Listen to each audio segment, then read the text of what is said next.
नमस्कार मित्रों, खेल और खिलाड़ियों की आवाज़ खेलपथ में आपका हार्दिक स्वागत है। दोस्तों, उत्तर प्रदेश में चुनावी बिगुल बजने वाला है।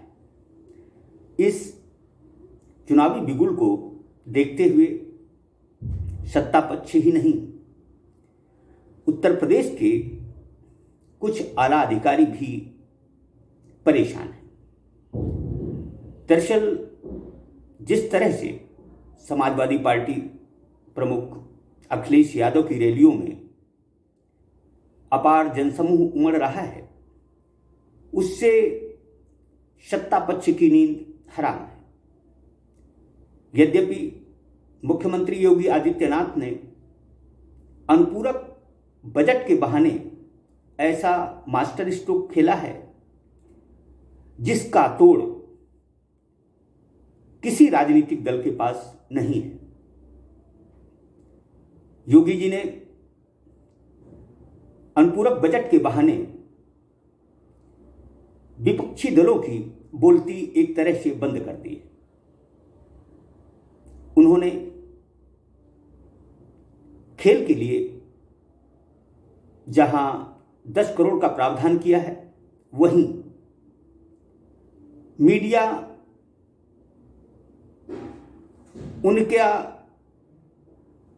उनके विकास का गुणगान करे, इसके लिए उन्होंने 150 करोड़ रुपए का प्रावधान किया है।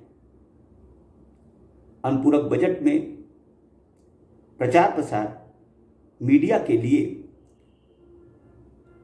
150 करोड़ का प्रावधान निसंदेह चौंकाने वाली बात है। लेकिन इस पर कोई राजनीतिक दल टीका टिप्पणी या प्रतिक्रिया इसलिए नहीं कर सकता कि जिसने भी इस पर प्रतिक्रिया की, मीडिया उसके खिलाफ हो जाएगा। जो भी बात है, इस समय चुनावी परिदृश्य रंगत लेता हुआ दिख रहा है। सपा प्रमुख अखिलेश यादव ने अपने चाचा शिवपाल यादव से घर जाकर न केवल भेंट की, बल्कि उनसे आगामी चुनाव साथ साथ लड़ने का आग्रह भी किया। जिस तरह से समाजवादी पार्टी दमदारी से चुनाव लड़ने की मंशा बना रही है, उससे सत्ता पक्ष भारतीय जनता पार्टी का पशुपेश में या परेशान होना लाजमी है। राजनीति में कौन कब किसका हो जाए, ये कुछ भी नहीं कहा जा सकता। लेकिन जिस तरह से योगी सरकार में मलाई छानने वाले कुछ प्रशासनिक अधिकारी राजनीतिक दलों के दफ्तरों के चक्कर काट रहे हैं, वह जरूर चिंता की बात है।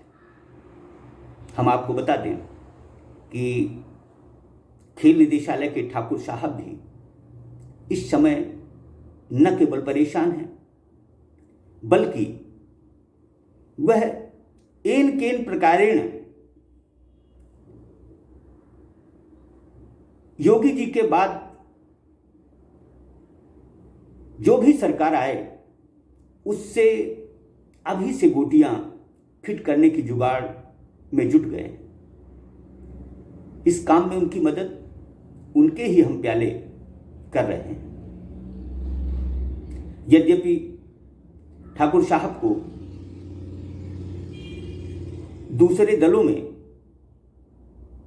जगह नहीं मिल रही, यही इनकी परेशानी का प्रमुख कारण भी है। वह चाहते हैं कि एन केन प्रकारेण उन्हें सपा प्रमुख की हमदर्दी मिल जाए। दरअसल कहते हैं ना कि दूध का जला छाछ भी फूंक फूंक कर पीता है। ये ठाकुर साहब आज जिस पद पर हैं वे समाजवादी पार्टी की देन है। समाजवादी पार्टी ने ही इन्हें खेल निदेशालय का प्रमुख बनाया था।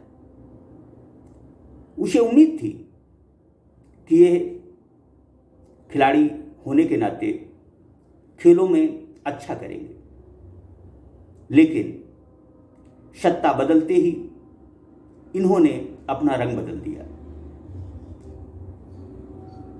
योगी राज में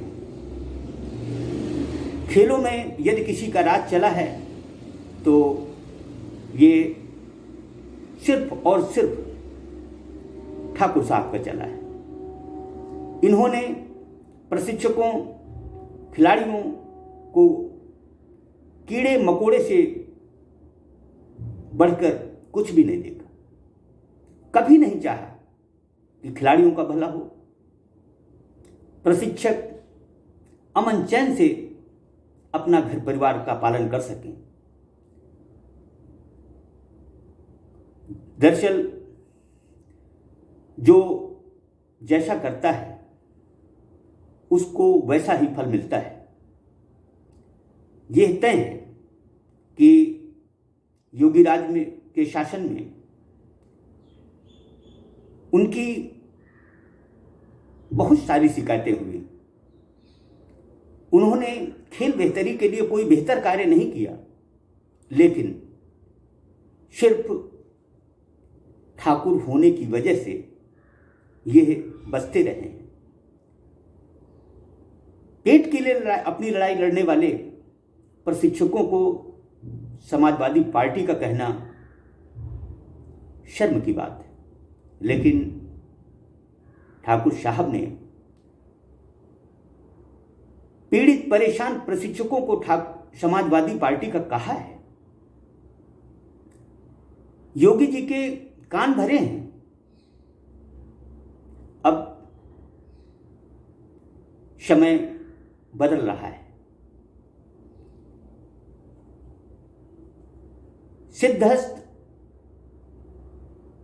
ठाकुर साहब पाला बदलने की फिराक में है, लेकिन जिस तरह से उन्हें निराशा हाथ लग रही है उससे वह बहुत परेशान है। खेल निदेशालय के कुछ उनके करीबी बताते हैं कि साहब परेशान हैं। वह कहते हैं कि भारतीय जनता पार्टी की सत्ता वापसी हो या समाजवादी पार्टी की सरकार बने, लेकिन बहन जी वापस ना आए। ठाकुर साहब को बहन जी का भूत आज भी डराता है। हम आपको बता दें कि बहन जी के शासनकाल में ये ठाकुर साहब आरएसओ थे। उस दरम्यान में बहन जी ने इन्हें जिस तरह नाको चने चबवाए उससे उन्हें सपने में भी डर लगता है। जो भी हो, जनता किसको मौका देती है, कौन सीएम बनता है, योगी राज की वापसी होती है या नहीं होती है, ये सब भविष्य के गर्भ में है। लेकिन ठाकुर साहब की परेशानी